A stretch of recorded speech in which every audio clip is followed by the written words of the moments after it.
মহান বিজয় দিবস উপলক্ষে পবিত্র কুরআন খতম করে দেশের জন্য আত্মদানকারী বীর শহীদদের স্মরণ করেছে ফেনী শহরের মারকাজ উমর রাদিয়াল্লাহু তাআলা আনহু মাদ্রাসার শিক্ষার্থীরা।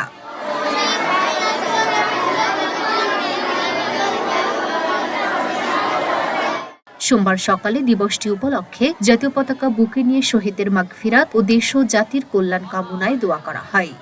যখন আমরা আমাদের বুকে বাংলাদেশের স্বাধীনতার এই পতাকা আমাদের বুকে দিয়েছি, আমাদের মাথায় দিয়েছি, তখন আমাদের বুকে দেশপ্রেমের একটা জাগ্রত ওটা আমাদের বুকে সৃষ্টি হয়েছে।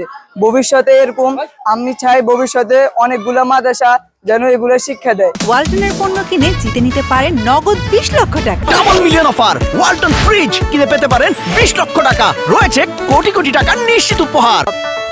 মাদ্রাসা কর্তৃপক্ষ জানায়, বিগত কয়েক বছর ধরে মহান বিজয় দিবস উপলক্ষে দেশের জন্য প্রাণ উৎসর্গকারী শহীদদের স্মরণে কুরআন খতম র্যালি ও সাংস্কৃতিক অনুষ্ঠান করে আসছে মারকাজ উমর রাদিয়াল্লাহু তাআলা আনহু মাদ্রাসা। এবারও তার ব্যতিক্রম হয়নি।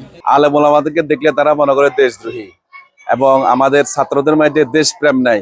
আমরা ছাত্রদেরকে দেশের স্বাধীনতা সার্বভৌমত্ব রক্ষা করার জন্য, দেশপ্রেমে উদ্বুদ্ধ হওয়ার জন্য আমরা ছাত্রদেরকে প্রতি বছর এই ধরনের আয়োজন করে থাকি। বিজয় দিবসে আমরা আমাদের ছাত্রদেরকে নিয়ে র্যালি করেছি। সকালবেলায় মহান শহীদদের আত্মার মাগফিরাত কামনায় পবিত্র কোরআনুল কারীম খতম করা হয়েছে।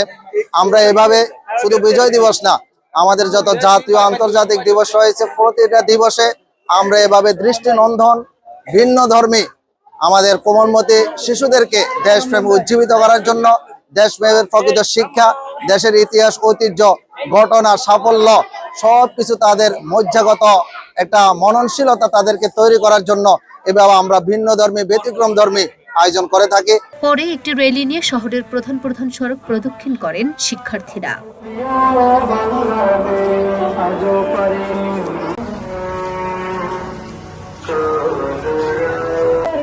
Luna Afroz Nipa, Dhaka post.